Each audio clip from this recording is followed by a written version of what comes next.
Hey everyone, welcome back to Data Driven Health Radio. I'm your host, Dave Korsunski, and today we have the brilliant Dr. Jason Saunders on here to educate us on all things related to hyperbaric therapy, and we'll probably delve into other complementary protocols and other functional medicine topics that work synergistically with hyperbaric. But first off, Dr. Jason, welcome to the show. Thank you, Dave. Great to be here. Thanks so much. I appreciate your time and love to participate in all the conversations. You know, we see each other at all the events. Yes, we do. We go party together, but we haven't done the podcast together. So we get to close the loop. Here we are. Let's do it. Yeah. I am incredibly intrigued by hyperbaric therapy. I have had minimal exposure to it myself personally.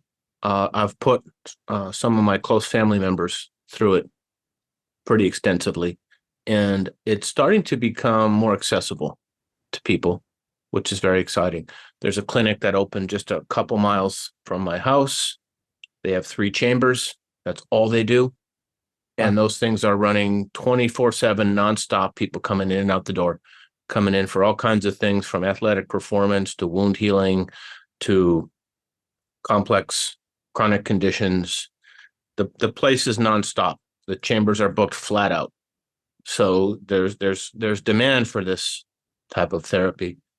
But what I'm really hoping is that we can get into the how of the how the therapy works. And I've listened to your presentations at various conferences, and I know you're a subject matter expert here. So I'd love to just dive in and unpack how it works and how powerful this can be for all kinds of different therapeutic use cases. Definitely. But first, how did you get into it? I've heard a little of the origin story from your talk, but it'd be great if you shared that with the audience here, just so we can know how you got into this world. Sure. Yeah. So, working as a chiropractor at the time, and I think like all people getting into new endeavors, it's a personal story, often is the case. And so I was, my wife and I had just basically built our first practice. It was a home office. And we were basically going to run our office out of this house for a little while and then flip the house and move into another space. And so nights and weekends, I was remodeling the house. And during the day, we were, treating patients basically. And so it was like middle December. Oh yeah. I have ADD. I like to do it all. So, so doing, bathrooms, kitchens, whatever. I was on the roof and I was putting a new roof on. And, I also am glutton for punishment. So it's like, I can't even do it with like power tools. I'm like literally like hammering, shingles one at a time onto this roof. And it's the middle of December. So it's New Jersey. It's pretty cold. And I'm, lugging up shingles, throwing them on the roof, lugging up shingles up and down a ladder. And finally, I throw a square of shingles down on the roof and I herniate a disc in my lower back. As a chiropractor, it's not good for business. And so here I am, I'm like on a frozen roof, basically lightning bolts going down my back into my foot. Good times had by all. I don't even remember. Honestly, I don't even know how I got down, but somehow I got myself down, got off the roof. Before I went into like full spasm. And then, it's a very chiropractic issue. My wife's a chiropractor. So, we spent the next few days treating me. My background was exercise physiology and nutrition before all that. So I'm eating the right things. I'm doing the rehab. I'm getting adjusted. There was a woman in our office also at that time. She did acupuncture. So I'm getting acupuncture. I'm getting massage. I'm getting adjusted. I'm doing, everything I know to do right that I would have told any patient to do. And the back pain went away pretty quickly. But I was left with a drop foot in my right leg. And so I had nerve damage in my right foot and I couldn't use my right foot or basically the lower half of my right leg. And for 18 months that persisted. And so I started to get to a place where I thought, gee, I think that's just it. I got the back pain under control, but I just can't get this nerve thing. I was at a show, just like most of the shows that we go to, just randomly for some continuing ed credits. And at the show, there was a huge vendor hall like there often are. And there was a guy doing sessions in a chamber. I had no idea what it was. I had no expectation. It just looked interesting to me. So I jumped in to do a session, did a 20-minute session. My ears popped a few times on the way up and the way down. Didn't think anything of it. And about 20 minutes after I got out, I'm walking around the vendor hall. I started getting like pins and needles in my foot.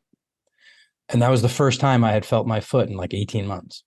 From 20 minutes of From therapy. 20 minutes in this chamber.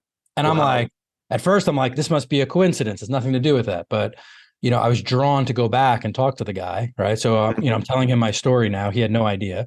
Telling him my story. And he's like, well, of course, that's what this thing does. And I'm like, yeah, BS. You just want to sell me this machine. And they're not cheap. And they're not cheap. So, so he agreed. I came back a bunch of times. I did about 8 hours worth of treatments over 4 days in like 20 to 30 minute increments. And At I the left show? at the show, at a 4-day show. And I basically left with about 20% recovery in my foot. Damn. So I did buy a chamber. And, I just treated myself. I had no expectations to use it in practice. I wasn't going to use it on patients. I just wanted my leg back. So it took me a couple of weeks once I got home, and I had full recovery.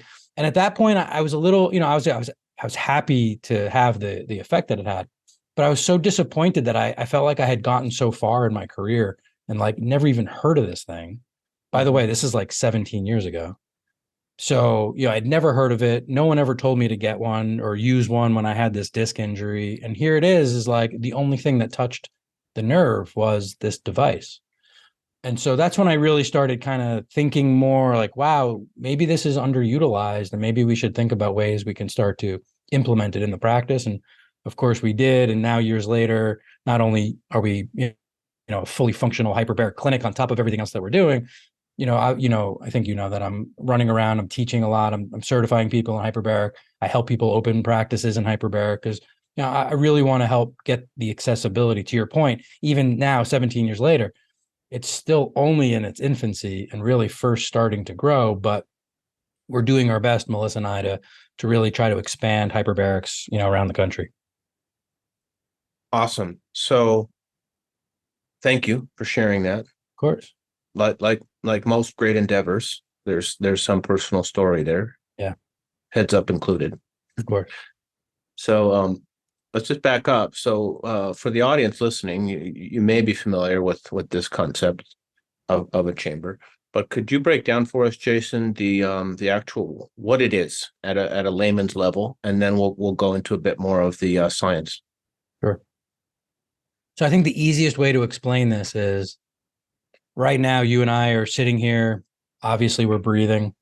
We need to breathe. We think we are. We think we are. We hope we are. Yeah. We hope we're getting some oxygen out of this air that we breathe. Yeah. So there's an atmosphere around you and I, and that atmosphere has a pressure, and that pressure is what allows, when we breathe, that's what actually allows us to pull the oxygen out of the atmosphere and absorb it into our body. We're all familiar with the idea that if we went to altitude, it gets harder to breathe. And a lot of people say, well, there's less oxygen at altitude, and that's why. And in reality, there's less pressure of oxygen, but oxygen is 21, or air is 21% oxygen, no matter where you are on planet Earth. So you and I, I'm at sea level right now. It's my percentage of oxygen is the same as yours, would be the same as Denver, the same on the top of Mount Everest. Air is always 21% oxygen. The difference is as you leave the Earth's surface and get away from sea level, you lose pressure. And as you lose pressure, the number of molecules of air you breathe in with each breath is less. Therefore, the pressure of that gas getting driven into your body is less. Mm-hmm. Hyperbaric is basically the opposite of that. So as opposed to leaving the Earth's surface and going above sea level, we're just mimicking below sea level pressures. And so we're creating an increased pressure gradient, and pressure is what drives oxygen. And so as we increase the pressure, we increase the percentage of oxygen we can get into our body. And under normal circumstances, I think this, if you put a pulse oximeter on your finger, as long as you have a healthy heart, healthy lungs, most of us will read about 98, 99% saturated, meaning there's like 1 or 2% more oxygen that you and I can get in our body under normal circumstances. But when you increase the atmospheric pressure, or you temporarily increase pressure inside of a chamber, you could actually go far beyond that 1 or 2%. And you can get 30%, 80%, 300%, 800%, 1200%. I mean, you could literally exponentially increase the amount of oxygen that you can drive into somebody's body once you change the pressure gradient. And that's what hyperbaric's all about. So if you had a pulse oximeter on your finger in the chamber, are you saying it would go above 100%? So pulse oximeters can't read what hyperbaric does specifically because of that. Pulse oximeters don't actually read quantity of oxygen. They're really only reading red blood cell saturation. Okay. So you could be saturated with carbon monoxide, which would kill you, and the pulse oximeter would still read 99 or 100%. Mm-hmm. So pulse oximeter reads how much gas is attached to a red blood cell. Hyperbaric is literally bypassing that entire mechanism. So it'll fill all your red blood cells. Like it'll get you 100% saturated, but it can't actually measure because all the extra oxygen, so to speak, the extra oxygen that you're going to get in a chamber isn't actually bound to a red blood cell. It's literally dissolved into the fluids of your body, like the plasma of your blood, your lymphatic fluids, your cerebral spinal fluids. So it goes somewhere else that a pulse oximeter can't measure. I got you. So there's a chamber that you get into, and it's obviously able to create these conditions of higher pressure. Now there's hard shell chambers, which is what you represent. I believe there's also soft shell chambers, which are a little different. My understanding, Jason, is most of the scientific studies have been done on hard shell. Is that correct? And for people listening, can you help us understand the difference? Sure. So, I mean, the material is just the material, but in the US specifically, let's say soft chambers are capped at a certain pressure. So soft chambers can go to what we call 1.3 atmospheres, which is basically, let's say 30% more 30%. pressure than what you and I are getting right now. Gotcha. Hard chambers can go up to, in some cases, 3 atmospheres, so 3 times the amount of pressure. In some situations, 6 atmospheres, like in a diving chamber, so 6 times the amount of pressure of sea level. What I would say is that historically, and I think you know this too, right? Like when you read a study, it's like brought to you by, paid for by, who's funding this and where's it coming from? And so, yes, the overwhelming majority of studies on hyperbaric have been done at higher pressure, but that's not necessarily because it's the only one that's effective. It's just because that's the funding or the direction of hyperbaric traditionally has been on higher pressure for very severe conditions. Gotcha. That's where hyperbaric is used, like, let's say, in a hospital setting. We do in our clinics, my clinics, we primarily use hard chambers. We do use some soft chambers, but we also help a lot of people get chambers in their home. Sometimes that's a hard chamber. Usually that's a soft chamber. What I would say is this: there's a range of pressure that affects us, anything from above sea level through, let's say, clinically up to 3 atmospheres. We use 3 atmospheres of pressure for things like gangrene, carbon monoxide poisoning, osteomyelitis, osteonecrosis, really severe conditions. So if we have a really severe condition, we use really high pressure. And if we have a less severe condition, I would say we could use less pressure to have that same effect. I think our job and what I try to teach people when we're certifying people in hyperbarics is to have that thought process where you say, listen, what's the patient's goal? What's the condition that we're working on, or what's the health goal that we're trying to achieve? And ultimately, how much pressure is really necessary? Because there's also consequences at higher pressure. And so, like a good American, just because some is good doesn't mean more is better.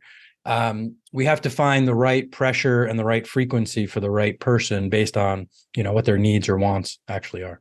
But we do use both. And I would say over the last 3 to 5 years, more and more studies are coming out, even at lower pressure, showing significant changes for people. I got you. So if you were working at 1.3 atmospheres, for example, would it theoretically take longer to address a certain condition that would normally be treated at a higher pressure? As more research is coming out, are we starting to be able to answer that question a little better? Because there's obviously a huge difference in accessibility and cost. Most people couldn't even get a hard chamber through the front door, and yet they need this as a means of survival. And so the softer ones are obviously accessible to more people, but obviously it's going to be, I understand it depends, right? You can't probably use the 1.3 for gangrene, but for longevity, for example, health optimization, for example, wound healing, where do you see the line between how far the soft shell chambers can come in versus hard shell, for example? Yeah, it's a great question. And I think that is where the research is heading right now. We just finished a project in our office, basically trying to answer that, at least part of that question. And so, as an example, landmark study on hyperbaric and stem cells would say that at 2 atmospheres, after about 2 months of treatment, you can see about an 8 times increase in mesenchymal stem cells and central nervous system stem cells. Wow. So very significant. Okay? Awesome. Somebody, Ken McLaughlin out of Wisconsin, did a study about a year and a half ago. And he basically replicated that exact same study, but he used 1.3. He didn't even use oxygen. So this is 1.3 air only. Okay. So basically the lowest setting you could use in a clinical environment. And he found in the same amount of sessions, roughly a 2.5 to 3 times increase. So what we can say is if you needed to get the maximum amount of stem cells, let's say in a month or two, higher pressure is definitely more important. But if you're not necessarily in a rush and you could utilize this thing over months and years or even decades, then, a 2.5 to 3 times increase is still very significant, especially if you did that, right? If you did a 2 months of treatment, you got 8 times increase. And then over time, and then you stop. And then you stop. They just sort of fall off, right? Meanwhile, you got a little bump, like a 3 times increase, but you held that over months and years. Well, that's going to be, much more meaningful, I think, long term. So the answer is we're working on defining that, but it looks like, yes, for a lot of things, as part of, let's say, I can't tell you all the details of the study that we just finished because I haven't fully written it up yet, but as one example, inflammation, we found that we compared 1.3 to 2.0, okay, and we did it over basically 5 weeks of treatment, a month off, and then another 5 weeks of treatment. And what we found were the number of cytokines, like chemical messengers that are associated with inflammation, the amount of cytokines that were affected by or lower pressure were very similar, if not almost the exact same, as the ones that were affected by higher pressure. The higher pressure had a few extra that were affected that the lower pressure didn't, but the overwhelming majority, it was a very similar profile of which cytokines were affected. The difference was magnitude. So higher pressure had a higher magnitude than the lower pressure. However, over time, the lower pressure started catching up. And so to your point, I do think in a lot of cases, when the pressure or the percentage of oxygen might be lower, as long as we have frequency and duration on our side, we'll probably achieve some similarities.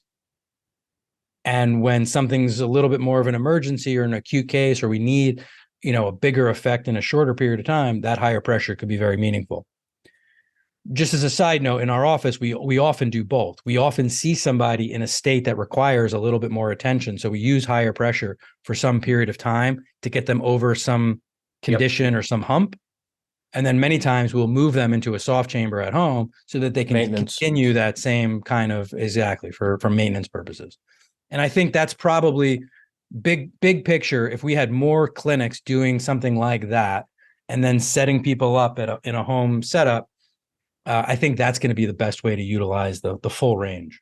That makes a lot of sense because you could go to a local center, for example, buy your 40 sessions, for example, get that initial acute, like jumpstart the whole process, to use a metaphor here, and then be able to then follow that up with home usage. And then get the cumulative benefits of being able to do that over weeks and months and years and decades. Exactly. I think that would be, if I could play it out from, forward for most patients, I think that's really the best way to utilize this concept. And what if you had the cash and you could just have the hard shell at home for weeks, months, years, and decades? And then you get to play and have a little bit more fun. But yeah, I mean, the key here is that not all the equipment that's offered out there in the world is safe, is really what I'll say. the interest in hyperbaric has grown so much. 17 years ago, people were like, hyperbolic, bariatric. What is this chamber you're talking about? I actually Hyperbariatric. I don't know what the I hell still is this hear guy these, talking these about. terms. Yeah. But obviously it's grown tremendously. And in the last 3 to 5 years, the market has grown in a way that, new companies are coming out with equipment. The issue is this, as an example. The soft chambers we use are going to run between like $15,000 to $30,000. The hard chambers we use are like between $120,000 to $160,000. Mhm. Now, great example. This just happened a couple months ago, and this isn't the only case of this, but there's a company that makes a hard chamber, looks exactly like the hard chambers we use, and they're selling them to clinics, which they're illegally sold because these are medical devices. They're required to be FDA approved. FDA approved. I mean, that's part of this story. And so they had a clinic and they were treating this guy. He was a paraplegic. Him and his wife were in the chamber together. The window completely ruptured. They decompressed from 2.8 atmospheres to the surface in seconds. The husband blew a lung and the wife, I think, blew both of her eardrums.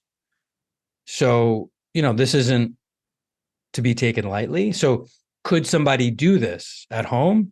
Yes. Does it require proper equipment? 100% yes. And then does that also require different training? In other words, if somebody gets a soft chamber, puts it in their house, there should also be training. That training is nowhere near as intense, if you will, as if you had a hard chamber. But as long as you're getting the right equipment, as long as you're getting the right training, it's reasonable to think that a lot of people that could afford those kinds of chambers often have, staff or other people, Technicians coming by exactly to do the work. Exactly. And that's the best case scenario for that type of scenario, that type of chamber. Awesome, man. I got some questions I want to hit you with, but before we do that, can you just help us understand how it heals? Yeah. I got more oxygen coming in. I've heard you explain this. You're pressing twice the oxygen now into the cells, and that somehow has a healing effect. What is that somehow? Yeah, so it's a great question. Basically, every cell in your body, except for your red blood cells. So red blood cells carry oxygen. So because they carry the oxygen, they don't actually use any oxygen. So their pathway for making energy is without a mitochondria, right? The mitochondria is the part of the cell that, for most part, in most of our cells, makes the energy in our cell. So the mitochondria is necessary for making really high level amount of oxygen inside our cells. And red blood cells don't have mitochondria, so they don't have that process. Every other cell in your body has a mitochondria, has many mitochondria, depending on the cell type. As an example, fat cells don't need as much energy as brain cells. So fat cells have less mitochondria, let's say, than brain cells. But the only reason we actually breathe, and the only reason we breathe air to pull in oxygen, is ultimately to get oxygen to the mitochondria in order to make energy inside the cell. The amount of oxygen you can get into the mitochondria is basically the rate limiting step to energy production. So the more oxygen you can drive into the mitochondria, kind of like a car engine, right? Well, if you put like a cold air intake on your car, you can get more power out of there, right? You put a turbo that recycles the air to drive more oxygen into the cylinder, you could make more power. Our cells are very similar. So the mitochondria is the engine. It needs fuel, right? NAD is basically our fuel, and it needs oxygen to oxidize that fuel. And so the more oxygen you can drive into that cell, the more energy that cell can make. Now, more gas. Right? What's that? More gas in the tank. Yeah, exactly. So now just think about it like this. Your body right now, if we're having this conversation, let's say, and let's just say, let's make believe you're learning a lot from what I'm saying. Maybe you're driving, maybe we're driving oxygen to your brain, right? So that you can understand what I'm saying. So your body will shunt blood and oxygen to the tissue that's working the hardest. God forbid, let's say there was a fire right in this room that I'm in, I would jump and run out of here, which means my body would then shunt blood flow to my legs to get me out of this room faster. And then let's say I got hungry, so I went to go eat. Now all that blood's going to go to my gut. so that I can start digesting that food properly. So even though you and I are both basically carrying as much blood and oxygen as we can, we don't have enough oxygen to do all the work we need to do. The body's always redirecting blood flow to different tissues based on what tissues need the oxygen in order to do the work that we're asking it to do. Under hyperbaric conditions, because we can drive so much extra oxygen into the body, it's the first time the body actually has a reservoir, some sort of surplus level of oxygen beyond the 100% saturation that we typically live at. And because of that, we can now do more work. Now, that might be multitasking, that might be increased performance, let's say in an athlete, or that might be increased recovery and repair for tissue that's been damaged. So once we get that increased oxygen, it stimulates growth factors, it stimulates repair molecules, it stimulates telomeres, it stimulates stem cells, it reduces inflammation, it grows blood vessels, all the things that we want for, recovery, repair, and performance are basically stimulated through oxygen because oxygen plays that critical role in energy production. Have you seen any studies on telomere length? So that was also part of our study that we just finished. I was replicating a study that was done, I think it was 2019.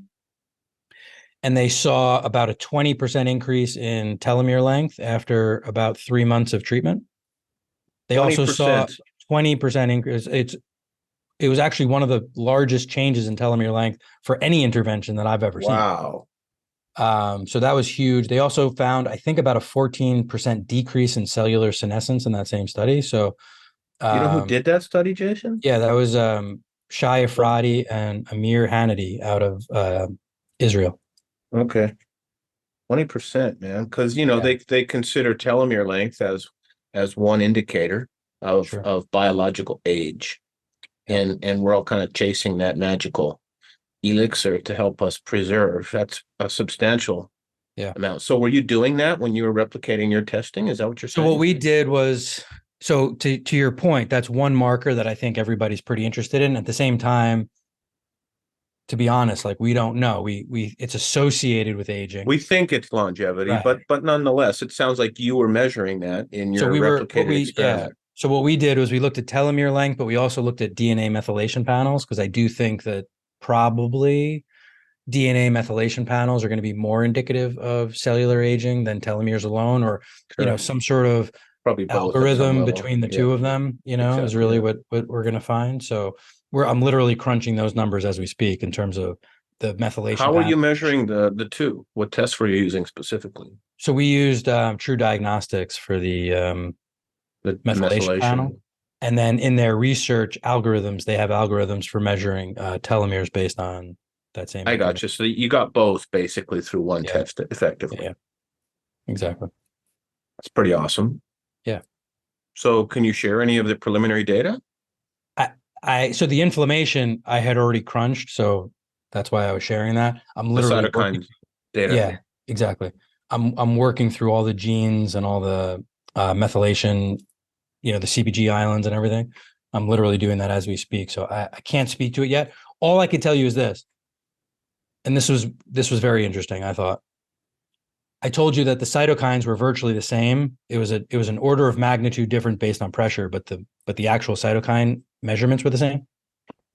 What's interesting about the DNA panel so far is that the soft chambers had a definitive effect on certain genes. The higher pressure had a certain effect on certain genes, and there was almost no overlap whatsoever between the two.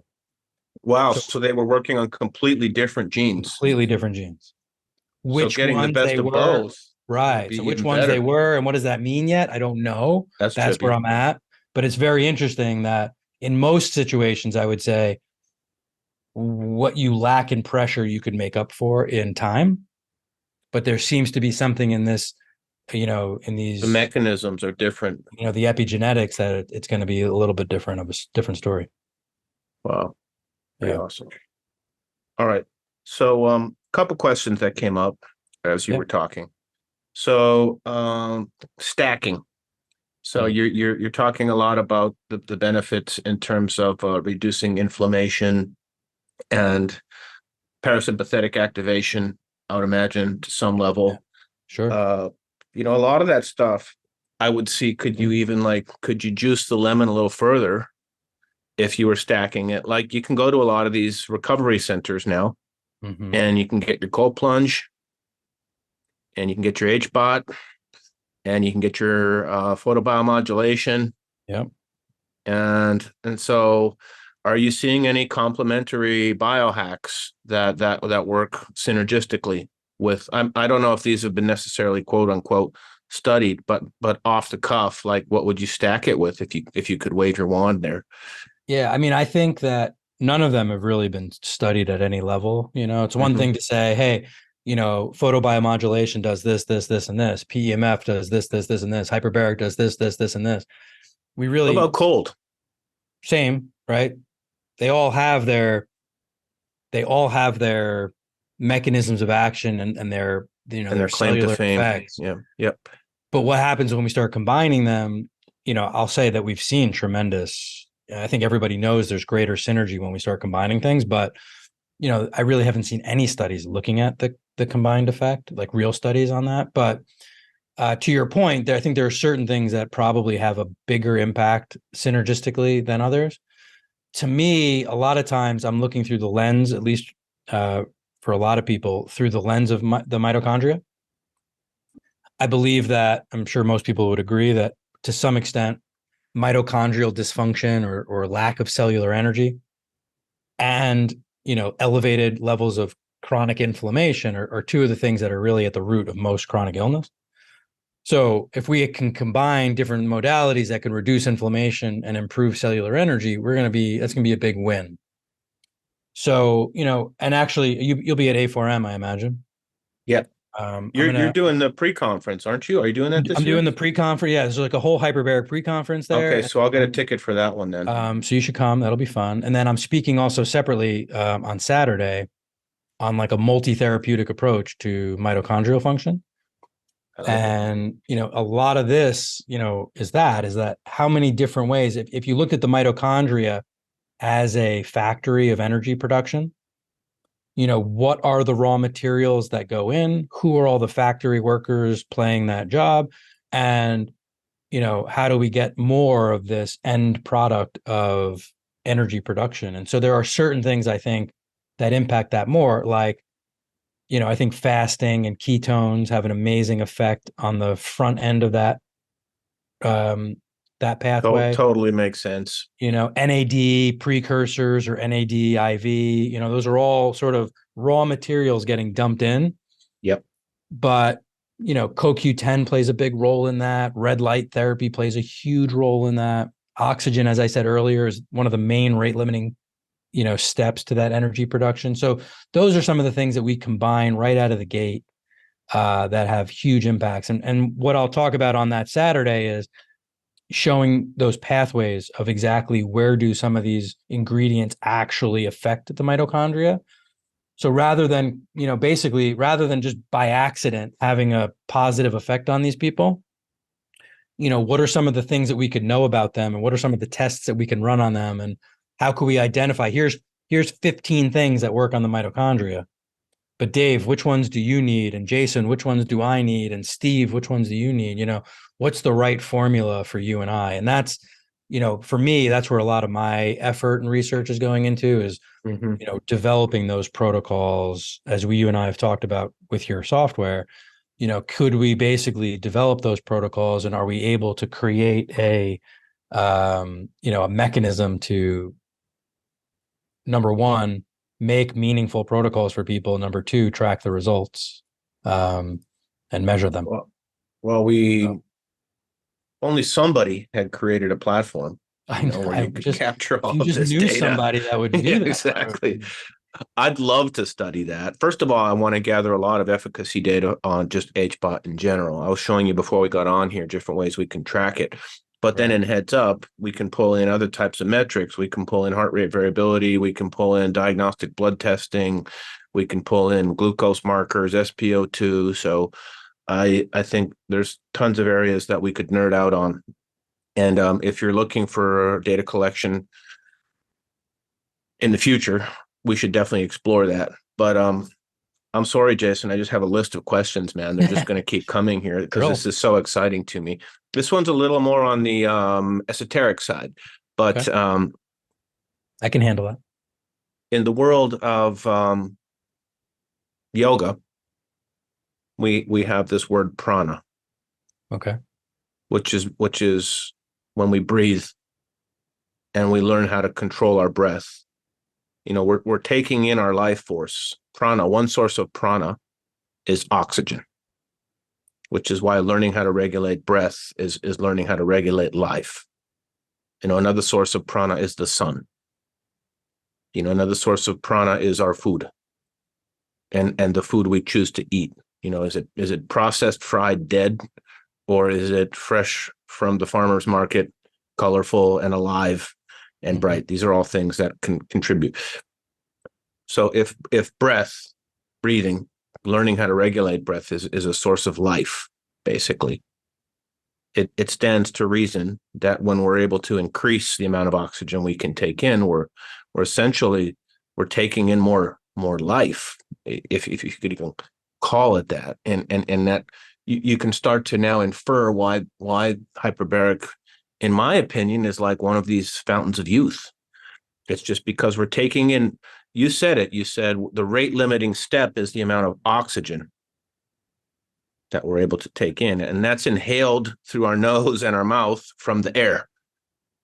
So if you can go into a place where you can double that, you know, are we effectively starting to double the amount of life force that we're drawing in? So there's a connection between how some Eastern philosophies think about life force. They call it prana. Here we're calling it oxygen. You know, have you ever seen anyone use those in the same context? Yeah, I mean, I would say I look at this through a couple different lenses in there. One is most Americans, but I'm sure most humans don't actually know how to breathe, right? They take shallow, frequent breaths. They probably, in some cases, underbreathe as far as the amount. Mouth breathe while we're sleeping, all kinds of different things that lead to shallow dysfunction. breaths, right? So we often are actually discarding too much carbon dioxide. We're not bringing in enough oxygen. There's layers of issues with the way that we breathe. So forget hyperbaric, just paying attention and learning how to breathe. 100%. Completely agree. Enormous impact in our health, and it's free. Yeah. So, yeah. You know, everyone needs to go read the book, Breathe by James Nestor. If you're listening and you want to know how to breathe and, you know, want to learn all the ways you can screw up breathing, go read that book. Exactly. That's perfect. So that's like number one. Number two is, you know, in a lot of ways, I look at oxygen as a nutrient. I talk about this all the time, but ooh, nice. I like that analogy. It's part of the required nourishment for your body. You need to eat healthy food, right? You need to drink clean water, and you need to get oxygen into your body. I promise all of those things are necessary. Now, you can go weeks without eating.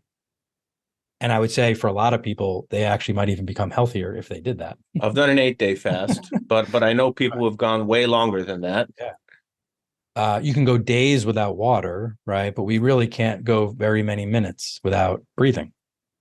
So here's this nutrient that you need to replenish virtually every minute of every day just to break even, just to have the normal amount. And if you looked at any vitamin, let's just use a vitamin as an example, like vitamin C, if you don't get enough vitamin C, you become deficient. We call that scurvy, right? And so you want to have at least the amount of vitamin C that you need to not express scurvy. At the same time, you probably don't want to just like get the minimum required amount. You actually want the optimum range, because vitamin C does a lot more in our body than just prevent scurvy. And so there's an optimum range of vitamin C. And then you might, let's say, catch a cold, or, you know, God forbid, imagine some crazy virus took over the whole planet. You might think, well, cancer even, there's a lot of vitamin C applications. So all of a sudden, even though you're getting the right amount of vitamin C every day, there's periods in your life where you choose to megadose vitamin C because it has a different effect when you take it in large quantities. Yeah, I'll IV it sometimes if I'm getting run down. Like high dose vitamin C. Exactly. Yeah. So, you know, oxygen's the same thing. You might be getting all the oxygen your body can typically bring in right now, normally. So you're getting kind of like the optimum range of oxygen on a normal day-to-day basis, especially if you actually know how to breathe properly. But periodically, whether you have an old injury or some traumatic event, or you're about to have surgery, or you just had surgery, you want to recover, or you got a concussion, or you're trying to improve your performance, or you have old injuries that you're trying to heal again, or whatever, there's dozens of different reasons that taking in an extra level of oxygen periodically, because of the roles that oxygen plays in your body and because of how limited we are to how much we can carry under normal circumstances, this surplus of oxygen, or this surplus of life force, can drive increased healing, increased recovery, increased performance. And so, I think that vitamin sort of comparison helps people to understand, well, why would I do this periodically? Well, that's the reason.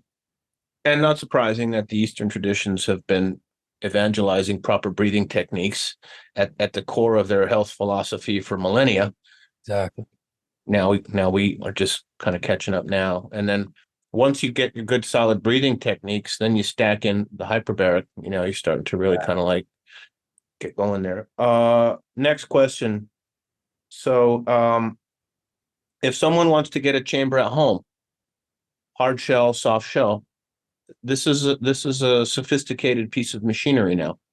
So if you want to get certified, you mentioned that term. Yeah. What kind of training is needed to know how to operate something like this? So really the amount of training, I would say, corresponds with what you're going to do with it. In other words, if you're just buying, let's say, a simple soft chamber and your goal is to use it on yourself, a couple hours of training to understand protocol, procedure, safety, etc., like that's more than enough. If you're going to be using a soft chamber and you plan on actually putting a lot of different people in, that's a different story. Or if you're going to use a hard chamber now with ranges of pressure and you're going to put, dozens, if not hundreds of different people in, now we're talking a different story, because everyone's going to handle that pressure differently. Everyone's going to have a different protocol based on what they need. Sure. Especially a different protocol based on what equipment you have. Even their medical condition now, that all has to be factored in for you as the operator of the machine. Correct. So the standard training is actually, even in hyperbarics across the board, the standard training is 40 hours, which is usually basically like a 4-day, 4 long days, 4 10-hour day training. And you go through everything from the science, how does it work? Why does it work? What does it do? Through all the indications it might be good for, through all the contraindications you need to be aware of, through, oxygen toxicity and what are the consequences of going to really high pressure, what could happen to people. And if that did happen, how do you keep them safe? All those kinds of details are covered in, a big, and then obviously also protocols for how to start creating protocols for people based on what you're trying to accomplish. So, a couple more here, Jason. A lot of us biohackers are interested in heart rate variability. Yes. Arguably, if you were to boil it down, like if you could pick one biomarker to get a beat on how someone is doing, that'd probably be it. And it's not an easy one to move the needle on. You can't hide. So, are you seeing benefit? Obviously, I would imagine there's acute benefit. You do the chamber that night or that week, you're going to see a pop. Are you seeing cumulative benefit there? Have you seen any good research out there on impact on heart rate variability? Yeah, that's a good point. And I'll bring up a sort of a larger topic there too, because I think this is important, especially for people who track. So to answer that question, we see large impacts in the short term. Like you said, days of sessions certainly moves the needle. And I would say, as long as someone's pretty consistently using them, we'll see also a longer term trending in the right direction as far as heart rate variability goes. And that's very consistent, like almost without exception that I can even think of. Now, for somebody that tracks, let's say sleep is a great example. There's a couple things we see. On the days where people do sessions, we usually see increased REM. We usually see increased deep sleep, time-wise. We typically see increased heart rate variability, but we also often see small but measurable increases in resting heart rate. And the reason I'm saying that, and there's a problem here, is that a lot of the tools that measure your sleep and then give you scores, their algorithms use resting heart rate heavy as part of that Well, marker. Aura's algorithm will penalize you significantly based on resting heart rate, Correct. more so than an increase in HRV and deep Well, NREM. correct. So your readiness score might go down, but all the other supporting variables have gone up with the exception of resting heart rate. So as long as people can be objective the way you just explained it, which is exactly the case, and that's not long term, that's short term. And I believe that the reason that that's happening is with the extra, you heal at night, right? All your growth factors, your growth hormone, your repair factors, those are all released while we're sleeping in parasympathetics.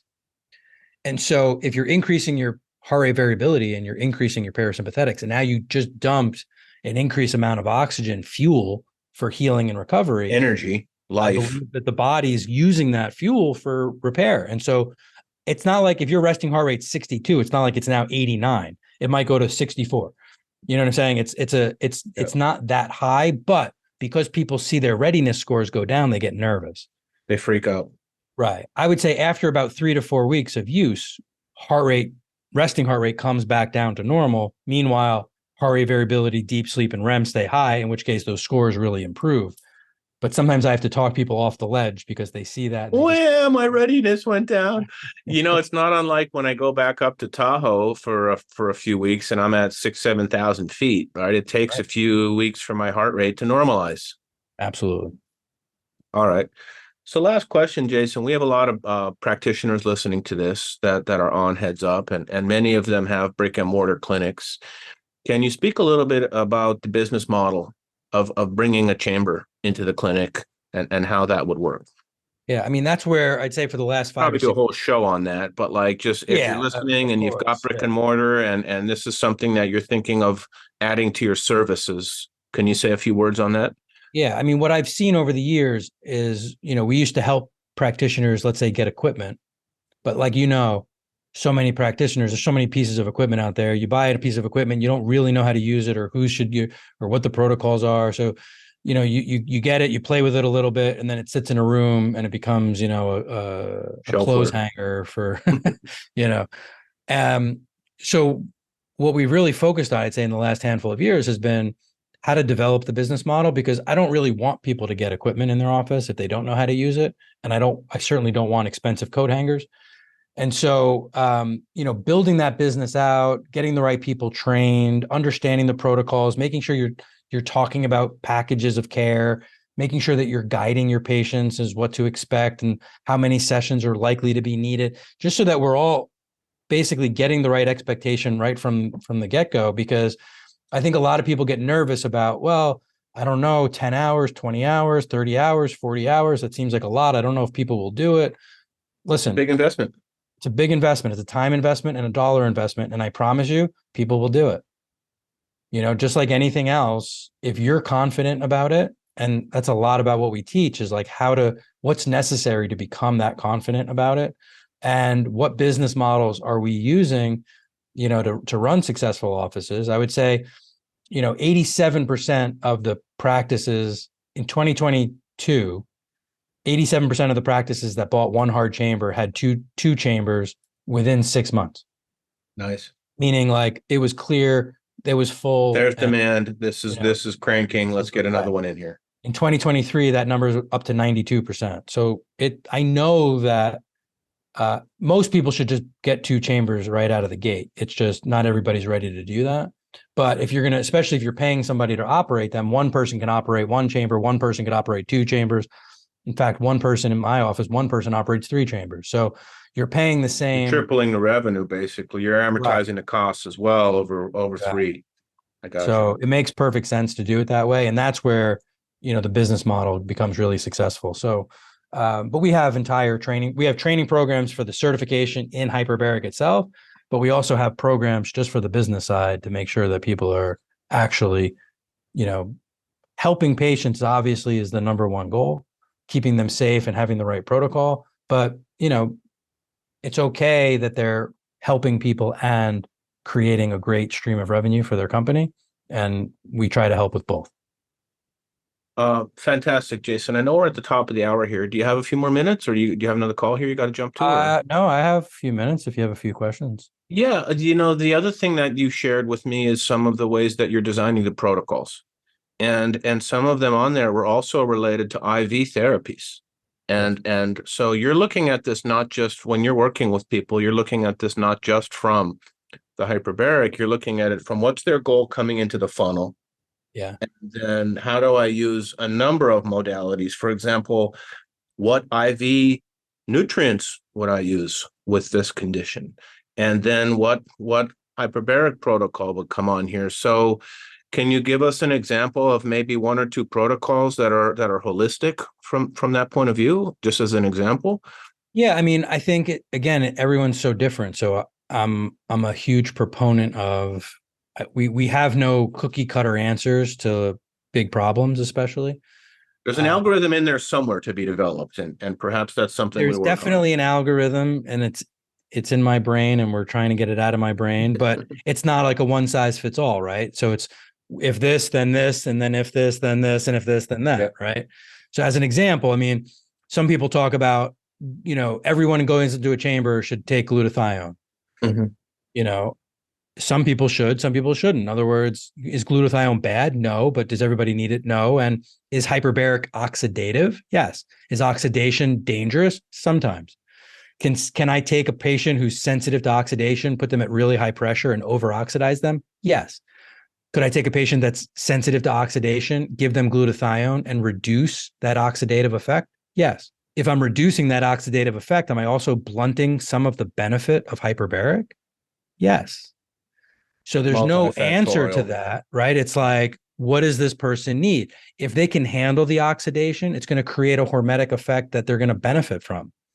And by giving everybody glutathione, I'm going to reduce that hormetic effect. If they can't tolerate the hormetic effect, like it's too much oxidation, well, then buffering that with a little bit of glutathione would be great as a way to get other benefits of hyperbaric without pushing them too hard on the oxidation side of it, right? So, I look at that, I look through that lens for everything that we do. And whether it's vitamin C or ozone or glutathione or, a good methyl B12, there's so many amazing synergies with a lot of these IVs that we use. Not that we treat cancer in any way, shape, or form, but we might have patients with cancer come to the office. Hyperbaric has a lot of benefits for these people. Glutathione could have benefits for these people. Ozone could have benefits for these people. High dose vitamin C could have benefits for those people. But we don't do hyperbaric, ozone, IV, high dose vitamin C and glutathione all in the same day. Here's what you got to do, Jason. You got to put the IV in the chamber and the rectal ozone, and you hit them with all three at once. You go in for a 1 Red hour light drip with coming the through the hyperbaric and portholes. and the ozone up your butt, and it's party time. Exactly.